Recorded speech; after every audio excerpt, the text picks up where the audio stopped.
Stop. What the hell are you talking about? Get my pretty name out of your mouth.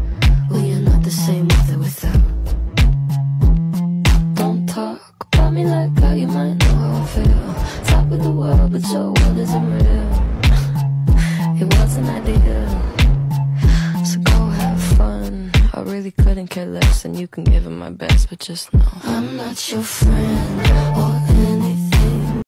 Hello, Apples. We are back today with another video. Today, we're going to talk about a man that was found on a beach in Australia. When I tell y'all, it is a lot to unpack here. It's quite a few things that we need to talk about. So go grab you some water, go grab you some coffee, go grab you some wine, go grab whatever you need to go grab. Just go and grab it. And while you're at it, go ahead and smash that subscribe button to take flight with us. And we're going to go ahead and jump right in and get started.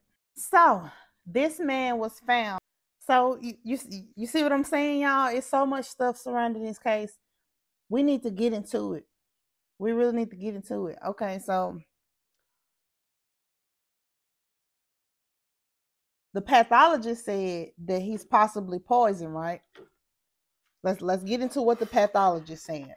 Early stages of this case, it's been big speculation all throughout the world about what happened to this man. People really want to understand, how did he end up on this beach? Okay. They want to understand what happened to this man. They want to understand what were the events leading up to this man being found on this beach in Australia. So much public interest and speculation surrounds the mystery of the death of this man. On July 26th, 2022, Professor Derek Abbott and Colleen Fitzpatrick, who's a genealogist, they got together and they had some geology tests ran on this man's hair follicles. And they claim that this man is of a British descent. Okay, they said he's between 40 and 45 years old. They're saying that he weighed up to 180 pounds.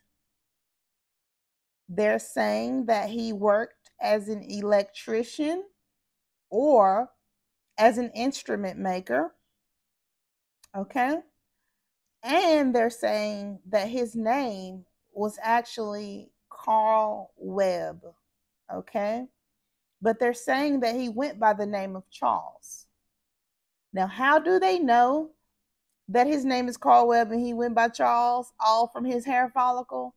I don't know. That's questions that need answers. Professors and genealogists in the Adelaide community, how did y'all come up with all this information from this man's hair follicle? So, of course, there's still intense speculation surrounding what they say they found. The Australian Police Department definitely hasn't come forward and said, hey, great job on that, because they really can't just up and say that all this stuff is true. But at the same time, we can't dismiss it either. We do appreciate the efforts of those people for trying to bring light on this, almost 100 years into the happening of this stuff. So we just have to look at the facts, really, because at the end of the day, it's hard to separate speculation sometimes from facts. So let's look at the facts. They're saying they found this man on the beach, right, on December 1st, 1942 at 6:30 a.m.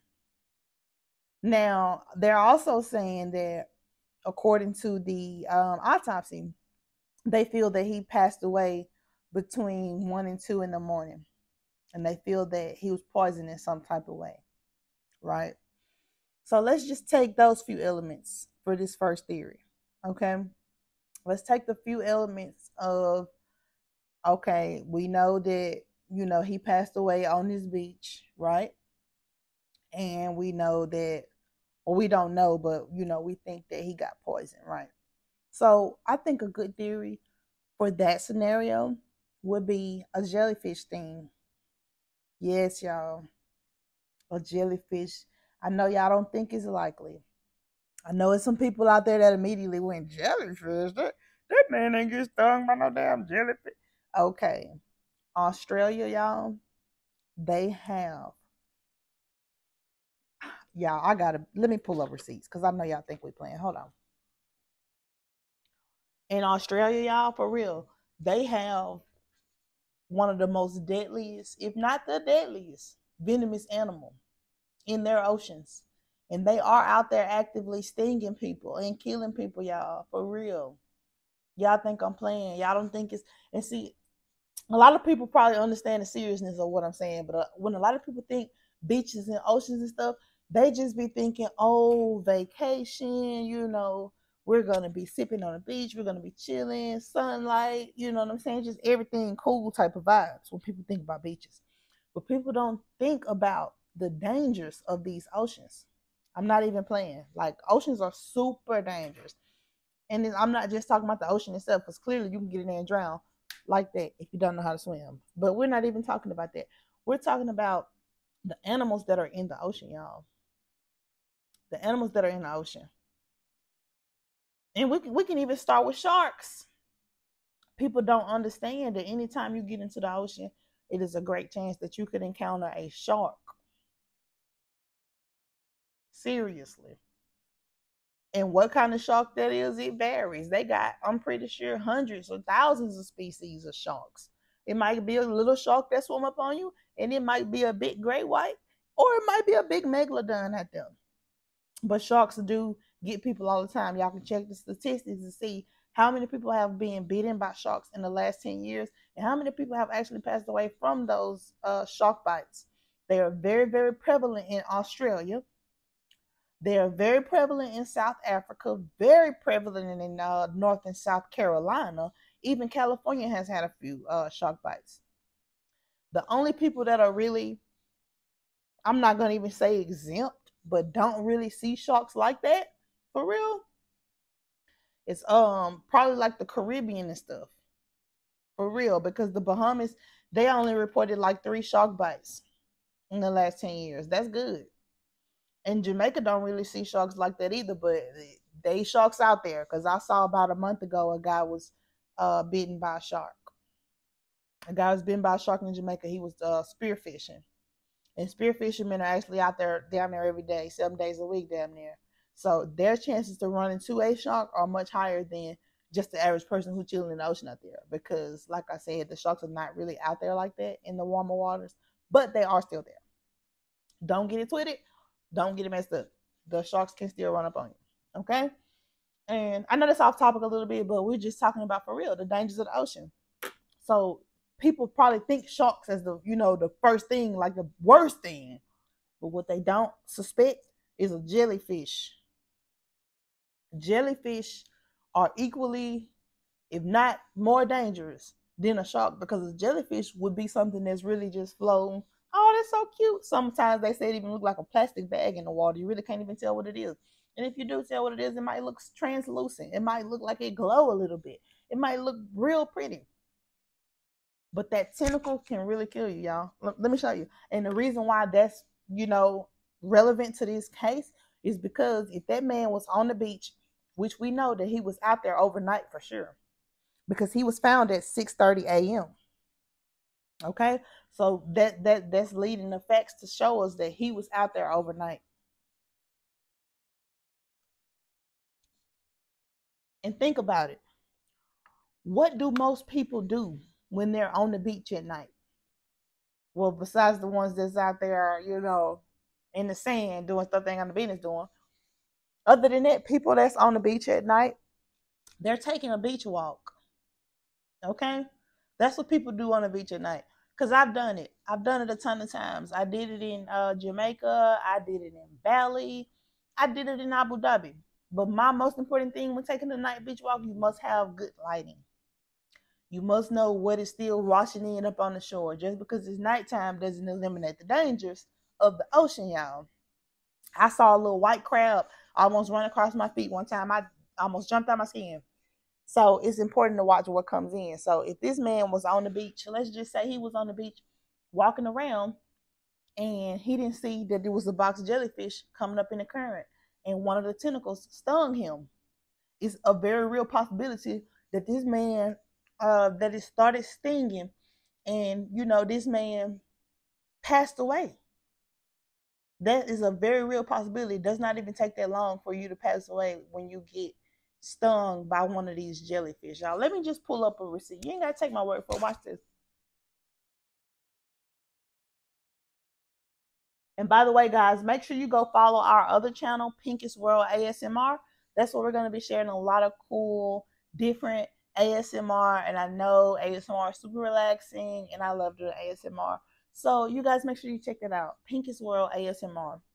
The death of a 17-year-old boy from a box jellyfish sting near Bamaga on Cape York has left the community in mourning and raised questions over whether more can be done to prevent these tragic incidents. The death of a 17-year-old boy from a box jellyfish sting near Bamaga on Cape York has left the community in mourning and raised questions over whether more can be done to prevent these tragic incidents.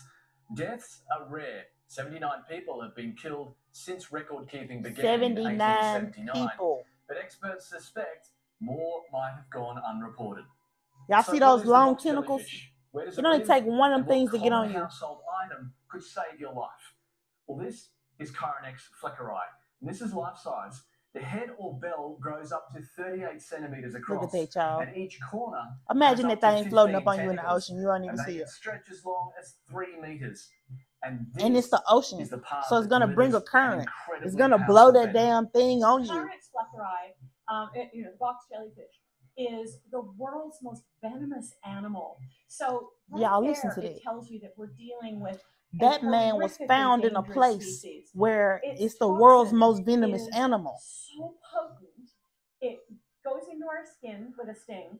It goes to the heart, and it locks the heart in a contracted state. Most fatalities occur on an average of 4 minutes after the sting. Many fatalities occur within 2 minutes. So 2 minutes. He would not have had time to get off that beach, y'all. If that man got stung by a box jellyfish, he did not have time. Gladstone in Queensland and Exmouth in Western Australia. They're prevalent from November to May, but they can also appear outside. The man was found December. The damn jellyfish just started lurking. Agile swimmers reaching speeds of 3 knots, which is why they're rarely found washed up on beaches. Yo, they can swim up to 3 knots. They also have eyes, so they can hunt their prey and maneuver around obstacles. So mobile, deadly, and very hard to spot in the water. Y'all. The best defense then is prevention. Be aware of where they live and swim in stinger enclosures. There are about they didn't have those in the 1940s like that. Cairns, Thuringowa, and Airlie Beach also have protective lagoons. And if you do swim outside the enclosures, wear a stinger suit. What should you do if someone gets stung? Obviously call 000, but vinegar could just save your life. Vinegar, y'all. Put a bottle of vinegar in the boot of the car. Put a bottle of vinegar in the boat. Being able to put the vinegar on a sting as soon as possible after the sting may actually, in some cases, stop a sublethal sting from becoming a lethal sting. So this is urgently important to have the vinegar, but more urgently important than the vinegar is to actually prevent the sting in the first place. Unfortunately, the box jellyfish isn't the only. Make sure y'all bring vinegar when you go into the beach. Don't just bring your sunscreen and your daiquiris now. Tiny, almost clear, just 2 centimeters across. This is a different type of jellyfish that's in them Australia waters. Up to 35 centimeters long. People have been stung as far south as Fraser Island. Deaths are rare, but the sting can be excruciating painful. So it probably wasn't this one, because he would have been hollering if it was excruciating, which means that people nearby would have heard. 20-minute delay. If 0 is no pain and 10 is the worst pain you can imagine, I had my pain threshold set about 14. I was ready to sort of see, that man said he was on a 14 pain scale. He would have been hollering, y'all. The other the box jellyfish don't hurt like that. Douse the sting area with vinegar for at least 30 seconds. Call 000 and monitor pulse, breathing. You see how y'all learning new stuff on this channel? Get that vinegar, call 000 if something ever bites you. Well, the vinegar's only going to work for a jellyfish. If a shark bites you, that vinegar ain't going to do a damn thing. So if it was a box jellyfish, he would have had 2 to 4 minutes. Remember what I told y'all? This is happening in front of a big, basically I'm gonna call it like, it's not really an orphanage and it's not really a hospital. It was a home for the crippled children. So sad to say, it probably was a place that kids went when their parents probably didn't. Back then people were just weird like that. If the kid came out missing a finger, they probably didn't want it, took it to their home, stuff like that. But the point that I'm making is, if it's kids there, it's adults there. So that means there's people there. Okay? And it was only 25 feet from where the man was found. So you got to look at the facts here. That box jellyfish, they said you can be gone in 2 to 4 minutes. So what if this man was scrolling on the beach, blah, blah, blah, blah, and got stung, and he really, probably got against that wall to look at his stings or whatever, and then his system started shutting down. The man's system started shutting down. He ain't had time to scream. He ain't had time to call nobody. He ain't had time to do nothing. Then it was nighttime, so people weren't really out there like that. We don't know. Maybe that's what happened, y'all. That seems feasible. If you know that, and then plus they're saying that they felt like he was poisoned. Well, venom is a poison. So that's a very big thing that could be likely. We have to consider that it could have been a sting from a box jellyfish. But let's go ahead and consider other facts as well. So in his pockets, y'all, they found a page that was ripped from a book, y'all. And the name of this book was Rubaiyat of Omar Khayyam, which was written by Omar Khayyam. So this note, which said Tamam Shud, which really means the end or finished. Okay? Those are the meanings of that word. So isn't it weird that he would rip a page from a book that says Tamam Shud, and it means that this is the end or that it's over, and that he would put this page in his pocket, and then he would later go on to be unidentified as a person who passed away on a beach mysteriously. A lot of people are speculating that because he left that note in his pocket, that was a clue. They're saying that was a clue. That's what's telling us that, he wanted it to be the end, that he wanted it to be over, that he wanted it to be finished. Okay? So that just adds more to the speculation, and now you can understand why this case is such a mind F. It really is. Like, you really don't know what happened to this man, okay? And then let's dive into another theory. Let's go ahead and watch a short clip, okay? Let's watch a short clip and let them tell us more about the paper that was found in his pocket. The case was left hanging.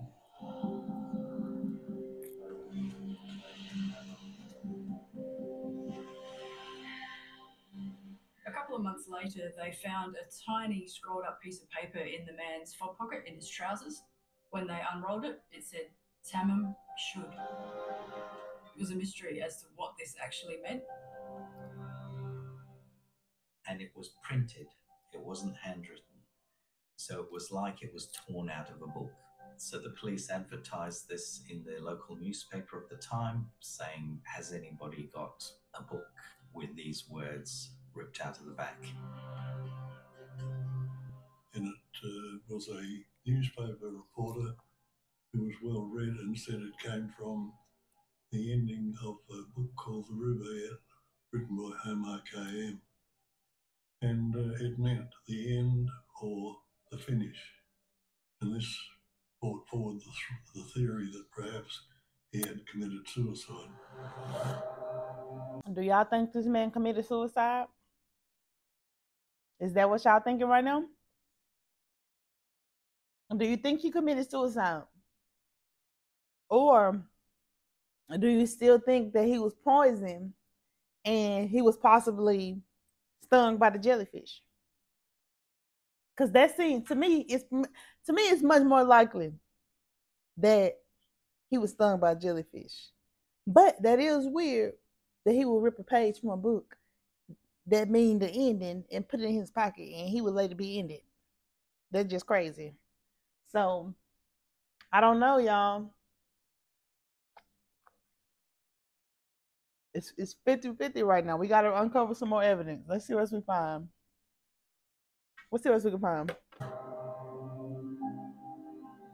A man came forward to say that he had found a copy of the Rubaiyat of Omar Khayyam, and it did have the last page torn out. So he handed it in to police. He said it had been thrown into the backseat of his car 6 months earlier. 6 months earlier? So on the back of the book, that ain't valid. Strange letters that the police couldn't make any sense of, and a phone number that belonged to a young 27-year-old. A man came forward to say that he had found a copy of the Rubaiyat of Omar Khayyam, and it did have the last page torn out. So he handed it in to police. He said it had been thrown into the backseat of his car 6 months earlier. 6 months earlier? So on the back of the book, that ain't valid. Strange letters that the police couldn't make any sense of, and a phone number that belonged to a young 27-year-old woman who happened to live only 5 minutes walk away. Oh, he was clapping cheeks. Where the man was found dead. That was his girl. That was his girl for sure. The police paid the young nurse a visit, but she was very reluctant to talk to them. The police exactly, because she a side chick. to have a look at the death mask. She don't want nobody knowing about her. Paul Lawson, the taxidermist, says that she nearly fainted. She was so stressed by being there. To him, it was obvious because that was her boo. She knew the man. She took that was her boo. And looked straight down to the floor. Lean said, "Have you ever seen this man before?" "No." "Do you know who he is?" "No." Oh, she lying. "Can you help us in any way?" "No." Now I would walk round behind her because I thought she was going to faint. After that incident, they were stumped. There were no other leads. It basically. And why was she lying? Say she don't know the man. She must be a side chick. Everyone who worked on the case was starting to become frustrated with it. Well, everyone working on the case or had an interest in the case always thought that something would come up tomorrow, but tomorrow never came.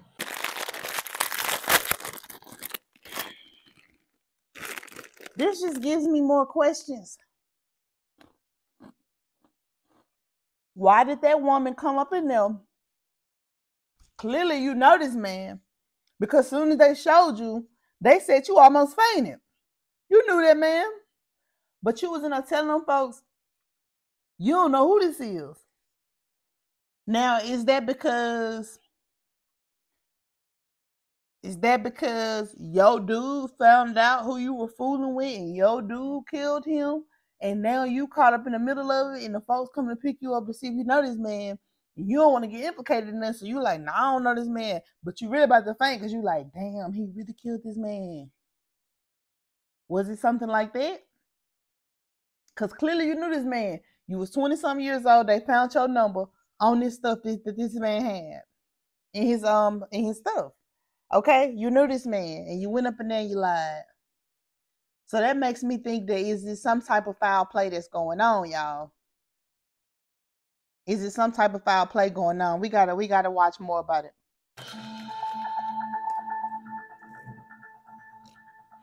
Over the decades, interest in this case has continued to grow, and it's actually considered now as one of Australia's greatest unsolved mysteries. Hello and welcome to the Mystery Files, the weekly show where we look at some of the weirdest mysteries in the world today. There's a crazy online world around the Somerton Man mystery. There's various blog sites that have been set up by people all over the world, and each has their own theory about who the man is, why he was on the beach, and how he died. It is my understanding that these items have since been lost and or destroyed. No one knows where the book is. A few years ago, a detective called Jerry Feltus was assigned to the case of the Somerton Man. Strangely, the police didn't record the name of the young nurse that they'd interviewed in 1948, so Jerry Feltus set out to find her. Now, why wouldn't they I was have the fortunate name of this enough woman? to purchase a Man, that's crazy. 1947 phone book, and each night for about half an hour I'd go through a few pages, and I eventually located the phone number that was on the back of the Rubaiyat. Oh, that they And I did dedicated. eventually have They went two through a conversations with 1942 phone her. book She was very and looked evasive. through every I came phone to the number in there to conclusion find that woman in number. some way or somewhere or at some time they both knew one another. And that was the only conclusion I could come to. I found that she continually changed addresses. It just seems like someone who is running away from something, or running away from being found or identified. But even though Detective Feltus had identified the woman, he still kept her name a secret because she was a potential witness. I teach electronic engineering at Adelaide Uni. I just happened to be sitting in a laundrette watching my washing going around, and there was a stack of magazines beside me, and I picked one up, and it was an article about the top 10 unsolved mysteries in Australia, and the second one was the Somerton Man case. The great thing about the maths we do is it's not pie-in-the-sky maths. It's the type of maths that has great practical value. And so I thought, hey, this would make a great project for my students. I had done a bit of work for the police before. I was an expert witness on the Snowdown case. And so I started building up a lot of history and background on the case. And I think that just sucked me in because I just got fascinated by it all. Here is the Somerton Man so-called code. It looks like a bunch of letters that no one can understand. Professor Abbott and Jerry Feltus worked together on the case for several years, but unfortunately they ended up having a falling out, and I think competition between them was pretty intense to actually solve the case. So in trying to solve the case, it seemed to me the key was to find out the identity of the young woman. So I researched her name independently. I made use of hospital records and electoral roll records. I was able to then find a photograph of her, went to see Paul Lawson, the man who made the plaster bust and whose office she came to in 1949 to view the bust.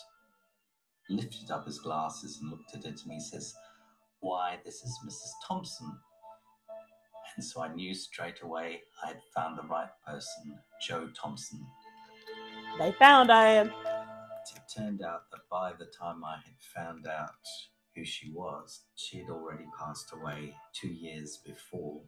Damn. So that was a little frustrating because I was hoping that she would have some information. That woman was about like, who she's this still man was, sad and about perhaps this after shit. so many years, she would be prepared to say who it was.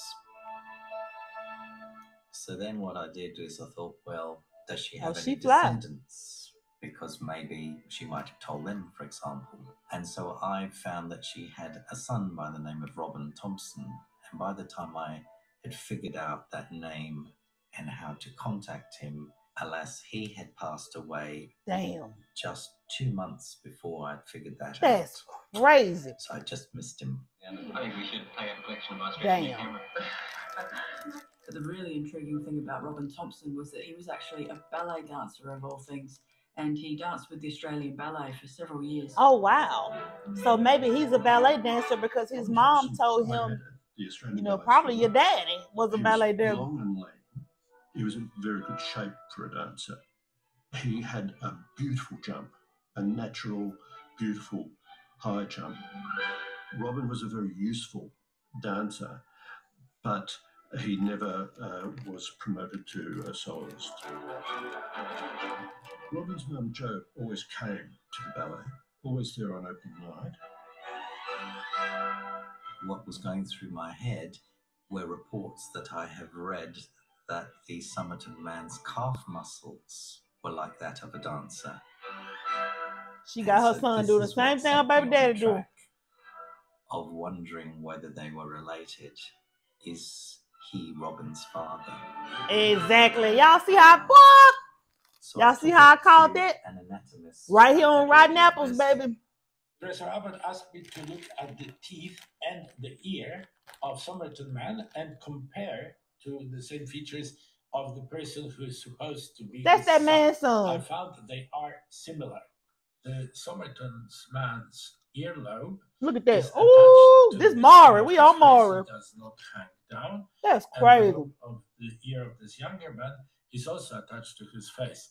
We know from descriptions that the Somerton Man was missing. You see how they broke that down for you? Incisors. That's that And man's the other son. misses So that of woman was his baby mama, the one who come up in there and act incisors. like she don't know this man. Combination of two similarities And you about to doesn't faint because you mean got a that whole experiments baby with him, and probably the have baby been don't got no done daddy no more. 10,000 times. And therefore, it is likely that Somerton Man and the person suggested to be his son are actually related. After I'd found that Robin had died, that was unlucky and sad. So then I thought, well, that he did, and that's when I located Rachel, his daughter. Oh, baby, they really pulling up on I folks. grew up in New Zealand. I didn't have any brothers or sisters. And I guess I always felt a sense of disconnection with my family. One of the things was that I had a passion for ballet. In my family, there was no ballet connection. So when I was at university, I received a letter, and I was told by a social worker that I had in fact been adopted. Aww. I was relieved. I felt a sense of happiness, and it also gave me hope for the future to think that somewhere out there I had another family. So I made contact with my birth mother. Her name is Roma. I formed a close relationship with her, and I moved from New Zealand to Brisbane. Special thanks to my daughter Rachel for designing the costumes and coordinating it. She met my birth dad when she was at the Australian Ballet School, and then my birth dad, Robin, got a job with the Royal New Zealand Ballet Company, and she went over to New Zealand with him, and then I was an accidental conception, and Damn. they didn't have the means to keep me, and so I was adopted out in New Zealand. Well, that's sad. So based on everything I looked at in this case, I developed a hypothesis that the Somerton Man and Joe Thompson knew each other. They had a child, Robin Thompson. Yep. And if this is the case, You then know, his daughter Joe need her Rachel ass is kicked the for acting like she didn't know that man granddaughter of the when they Somerton tried to Man. show her.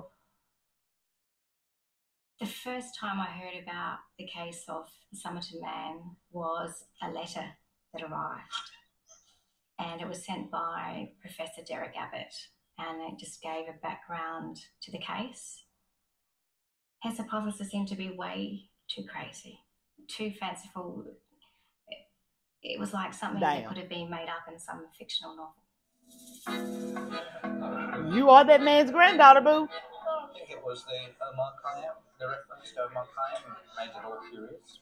So I went to Brisbane to meet Rachel, and we went out to dinner in a French restaurant and talked about the case. That's what. It's not a theory, she said that. Okay, so Granny herself said this is a book of love poetry. Derek said that he was hoping to see if that genetic link had also played out with myself, and he wanted to look at my ears and my teeth. He also was after my DNA. It's probably the first request. Damn, I've he had treated for her him like to a do dog. He wanted to see her ears and her By teeth. then, however, I was captivated by the case, and I wanted answers, so I was a willing victim. Let that man do whatever, didn't you? So Damn the it. relationship moved. He probably was scraping DNA off that cup she's sipping. Yeah, there was some sort of spark there. Oh, no. She didn't wait to screw in this man. Girl, get up out of here. We're trying to find out what happened to this man. Oh, my goodness. Married, it all happened remarkably fast. Now, see, that professor did prayed up on this woman. I think basically the next day you proposed to me, didn't you? Wow. That's something I do not remember. She proposed to him. Girl, get up out of here. Man, this story is crazy. Y'all see this mess? He supposed to been finding out that this woman was the granddaughter of the man on the beach, and they asses then got married. Woo! This too much. So Derek and I got married in 2010, and we now have 3 beautiful children together. What's that other one? Damn, I thought they was a little old to be having kids, but okay. With my mum, it was hard. So now this man then went and got him some damn grandchildren off the damn Somerton Man. People, I think, felt that our relationship had progressed way too quickly. She was worried that Derek had married me for my DNA. People would say, Damn. I just married her for her DNA. And you did. Because you supposed to been doing your job and you didn't win it sticking. That is funny. He talking about that is funny because ain't nothing else he can say. The relationship between this man is wild. And myself and Derek broke down. You see how people don't be credible no more once they start doing bullshit? Now we can't believe shit you saying about the Somerton Man. Because all you wanted to do was get your hands on this woman. Rachel's DNA already. I've been finding there are a lot of fourth cousins in the USA. It makes you wonder how that got in there. Could he have how that got in there? Please. Y'all, it's too much. It's too much, okay? It's too much. Now, this damn professor that went and married this damn woman who is the granddaughter, which you just heard them say. Okay, remember they were saying that the man who was found on the beach, the woman number was in his bags and stuff, right? Which they found his bags at the train station in the cloakroom at the train station. We ain't really covered that yet, but we're gonna get to it. Okay, they found his bags in the cloakroom. Now this woman's number was in there, right? So they didn't found out who this woman was, and when they brought this woman in to see the sculpture that they made, the death mask they made from the man, she almost passed out, but then was also saying that she didn't know this man. But at the same time, you got a whole son with the same ears and all that. It's just that man, that's your baby daddy. Okay? And so the son did ballet, which is what they suspect that the Somerton Man did ballet because he had big calf muscles. And back then, if your calves was big like that, you most likely was a ballet dancer. So the dots just went to connecting because this woman, which her name was found out to be Joe, she was a nurse. Girl, you was that man, baby mama. And that son you had was that man's son. And then the son went on to have a daughter. So this woman that the professor married, who's supposed to be figuring out about the Somerton Man, he married the man's granddaughter. So please, now we got to get to the witness statements because I ain't trying to hear none of this damn doctor talking about. You had one thing you wanted to do, which was done. You got kids with the woman. Please, let's get to the witness statements. So one witness was saying, and this really shakes it up because this is a contradiction to some of the other reports in this case. So one witness was saying that this man was on that beach the day before, that he wasn't just mysteriously found that morning on December 1st at 6:30 a.m. They're saying they saw him the night before at 7 p.m. And it sounds so ignorant because they was like, yeah, we saw somebody out there, but we didn't know if they was asleep. So we ain't say nothing. Then another set of witnesses say they saw the same man between 7:30 and 8. And they too said that they saw the man out there stretched out, but they thought that he was drunk because it was a lot of mosquitoes out there and he wasn't, he wasn't moving, he wasn't saying nothing, but they swear to God that they thought they saw the man move a little bit because he was right there under the street light. So they had a good view on this man. So that's 2 people who saw this man out there and for one reason or another did not call 911 to get this man immediate help and immediate attention. So the pathologist in this case will later go on to say that this man passed away like between 1 and 2 a.m. on December 1st.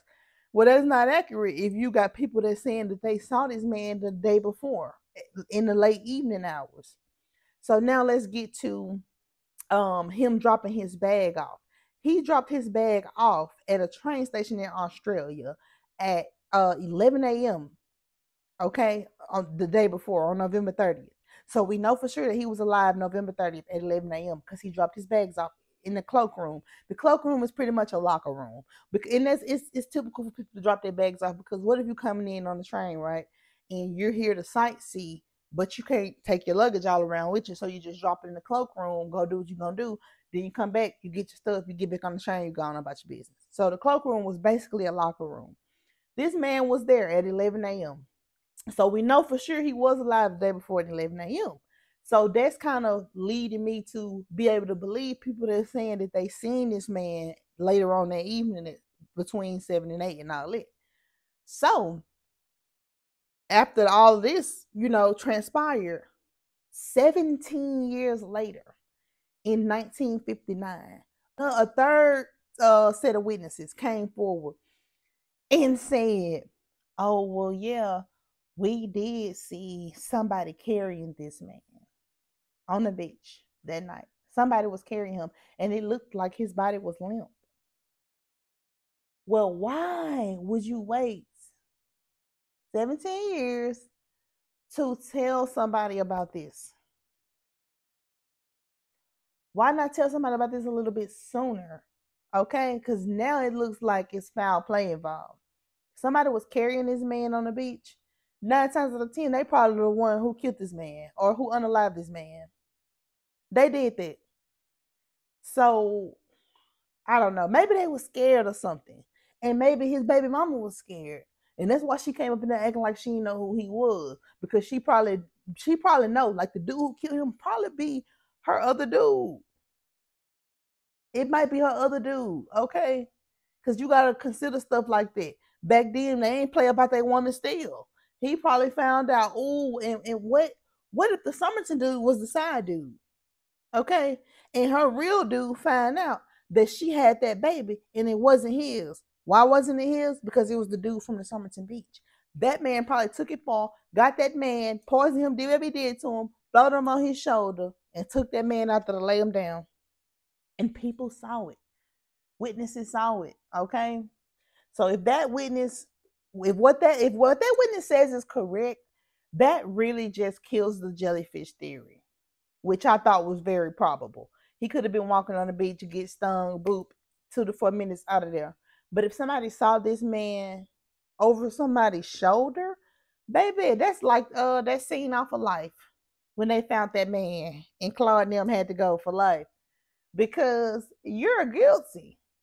Okay, you get caught with somebody on your shoulders, and that's why them folks should have called somebody right then and there. It didn't take nothing to, hey, yes, 911. Yes, I see a man out here on a man's shoulders, and it don't even really look like he moving that much. Yep, they out here. Yep, Somerton Beach. We're right in front of the crippled children's home. Yes.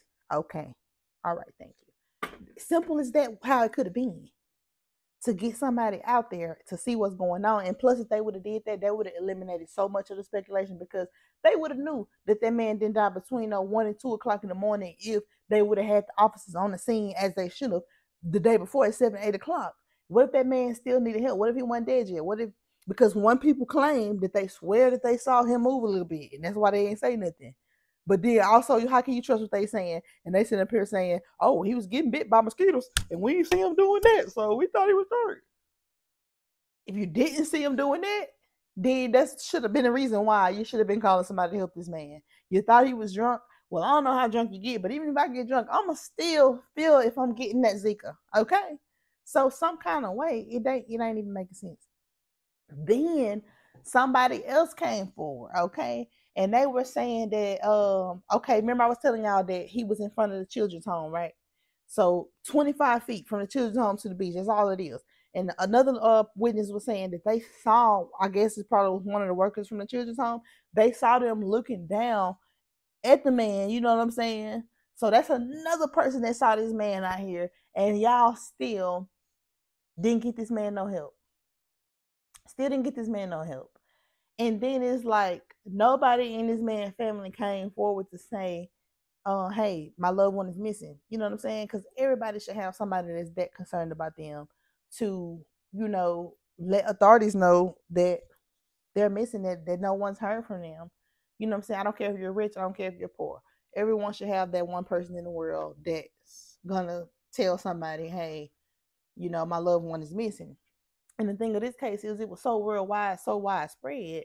How could you not have seen this in the newspapers everywhere? I'm pretty sure all over the news. Everybody's talking about the man that was found on this beach, and nobody in his family came forward to claim this man. And the Joe woman, she down bad because you knew that was that man. You knew that was that man. When they came in there and showed you, you was like, no, I don't know him. But at the same time, you was about to faint because you knew it was your baby daddy. You knew who that man was. But why wouldn't you say something? Is it because you're going to implicate yourself? Why she didn't say nothing? Because she knew that man was missing. She knew it.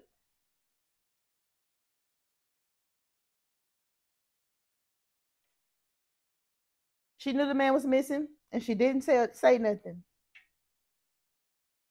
And it just makes you wonder why. Why didn't this woman say nothing? You got a baby with this man. Why wouldn't you tell these folks, yes, I think I know who this is. You know, this is who this is. I've been fooling around with him. You know, woo, woo, woo. Tell these people what's going on. But she didn't say nothing. She didn't say nothing. Nobody never identified this man. The only thing that we might have is the fact that his name could be Carl Webb and he could have went by Charles. That's really all we know. And as you can see, when they was on the road to being able to verify all this stuff, it started coming apart. Okay, it started coming apart because the woman had just died 2 years earlier. When they found out who her son was, he had just died 2 months earlier. Then when they found out who his daughter was, the doctor, he stopped doing research because he was ready to bomb. You know what I'm saying? So it's like, what's going on with this case? What is going on with this case? Okay, what is going on with this case and what happened to this man? How did this man, because once you start considering so many different theories, it's just like, man, what really happened to this man? Then they saying he probably was a spy because all the tags and stuff was ripped off all his clothes. And even the bag that they found at the train station, that was weird because they said they found some type of red gown in there. And then they found some red slippers size 7. Girl, that belonged to that Joe woman. That belonged to that Joe woman. Because that tall man is not out there wearing no size 7. And he's not wearing no red gown either. And that's woman stuff to want to match the gown with the slippers. That's belonged to Miss Joe. Okay? The mysterious woman who the number they found that was also in that same suitcase. Girl, you know what happened to that man. Okay? You know what happened to that man, and your stuff was in that man's suitcase. So now that's strengthening my theory that he was fooling with this woman, and possibly she had this man in a love triangle with another man, and that man came through and did what he did and put that man on that beach, and then that woman start trying to act like she didn't know what was going on because she know that she was the root of all of the problems. That's what it seeming like happened to this dang old man. You got to be able to put 2 and 2 together and get 4 now, for real. That seemed like what happened. I was hoping he got stung by the jellyfish because that way we could, dismiss it a little bit as natural causes. God do what he do. Can't nobody question it. But with people putting folks on their shoulders and stuff and people want to come out about it 15, 20 years later, man, something happened, okay? And it was foul. It was definitely foul play. Most definitely. So let's just see what else these people got to say. Because at this point, I see the doctor that married the woman. I really don't want to hear too much more what he's talking about. Because, sir, you wanted one thing only, was to poke and stroke. So let's just see what else they're talking about. Maybe they got some other good clues that can help us here. Let's just see.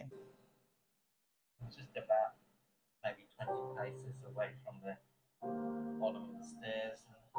Basically on the spot right here. Professor Abbott has been investigating this case for so many years now, and it's completely consumed his whole being.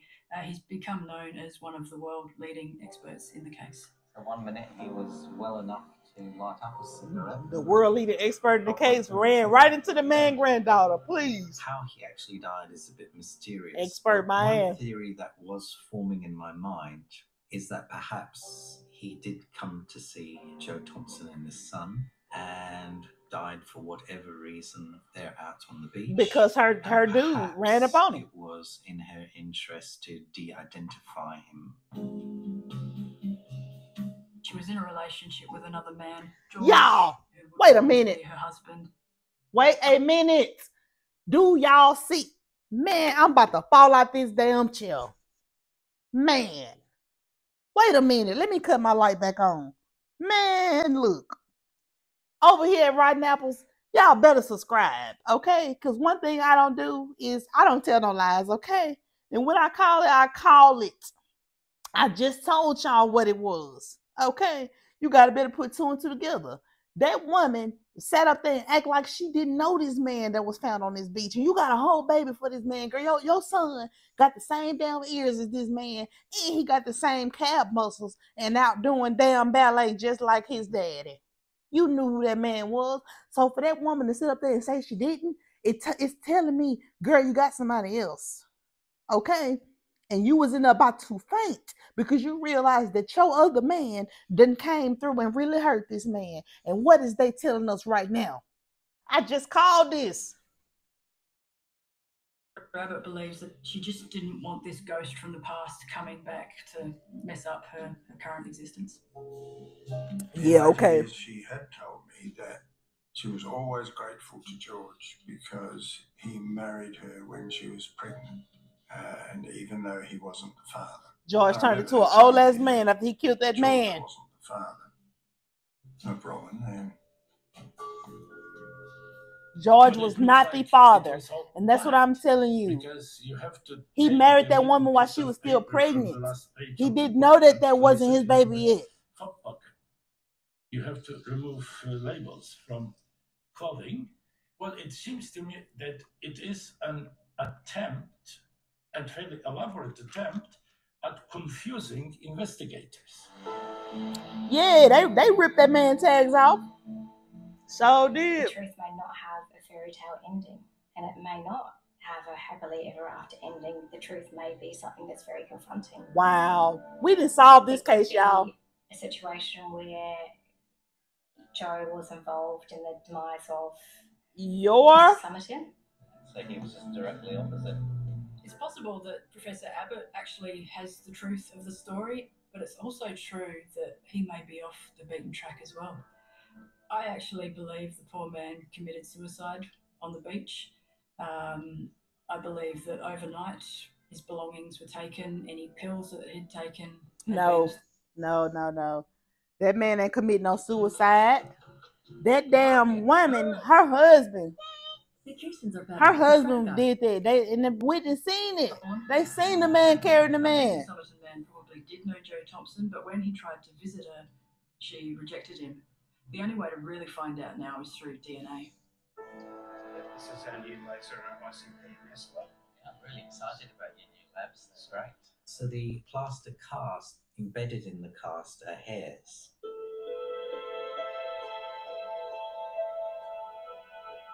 So I thought to myself, perhaps we can extract DNA from these hairs. So we managed to get some hairs. Yeah, the reflected light microscope is very, very useful in looking at the surface morphology. We are only able to extract 2% of the amount of DNA that we really need to form an identification. So we're stuck at the moment. And so this now shows there's an imperative to now go ahead and do an exhumation. I would like to retest another hair sample and double check that result. We needed much higher concentration levels, which we could do with the Somerton Man's teeth or his ear bone, for example. I studied it at law school, like many students, because it's a case of intrigue and mystery. And so obviously now for over 40 years, it's been on my agenda. Well, in South Australia, to exhume a body, it needs the Attorney General's approval for obvious reasons. And I'm quite happy to give my approval, provided the costs are met by those who apply. I would expect it would be in the order of tens of thousands of dollars. This is a breakthrough that the present Attorney General wants it solved. Whereas the previous Attorney General knocked back the idea, I don't think we really need to talk about the money part, that's boring. It's a detail. The money will come. The money will come. You married that man granddaughter. That's all I DNA specialist. So I have a particular interest in using DNA to identify unknown human remains, in particular compromised human remains that are either very old or very degraded. I would be confident that after 70 years we would likely be able to recover some DNA. So yes, I would like to see this case resolved, as I would all of our unresolved, unidentified remains cases in Australia. So this is a Y chromosome DNA profile. There are a number of limitations with the Somerton Man case, and they particularly relate to the fact that we don't have many reference samples for comparison. So we do have the alleged granddaughter, but my understanding is that the son was cremated. But I definitely think it's worth trying. But I think for his sake, myths or truth, I'd like to see how he died and who he is.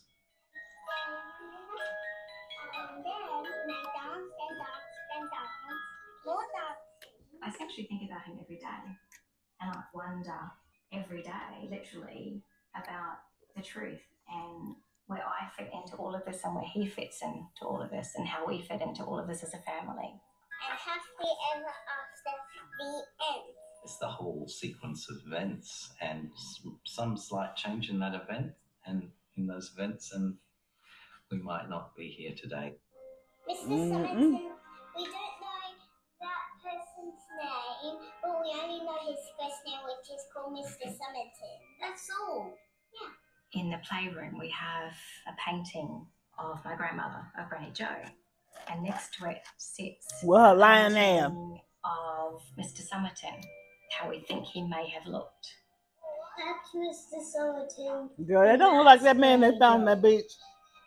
Our children have a lot of unanswered questions with regards to their family history and origins. And to date, we don't know how to answer those questions. I think it's important for them. It's part of their story too. It's become part of their story. Donald Dunstan wanted this whole cemetery flattened, and so he passed a bill that was happened by 2032. By exhuming the body and giving Mr. Somerton an identity, it will finally bring closure to this case and to the lives of a lot of people. There's a family out there somewhere who have lost somebody. We should bring the kids here one day to see Grandpa. May he rest in peace. And I'm sure we'll give him his name back very soon. There's a man lying in an unmarked grave who deserves to have a proper burial and a proper farewell. Somebody needs to own him.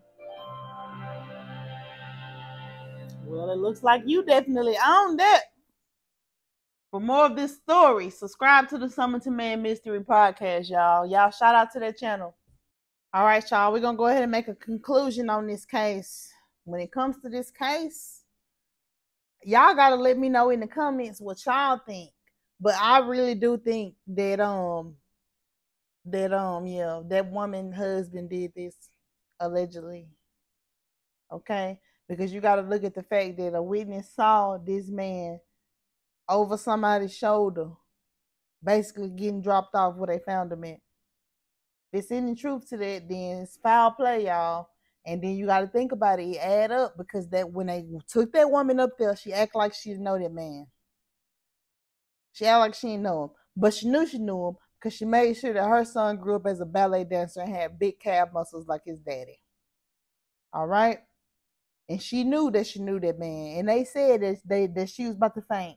So they knew that woman knew more than that. But she never said nothing, okay? Up until 2022, they didn't have a name for this man. But now he is named. Let's hope that that's really him, y'all. They saying that his name is Carl Webb, a.k.a. Charles. Okay? So may Mr. Charles rest in peace. You know, may we pray for the family, you know, and may...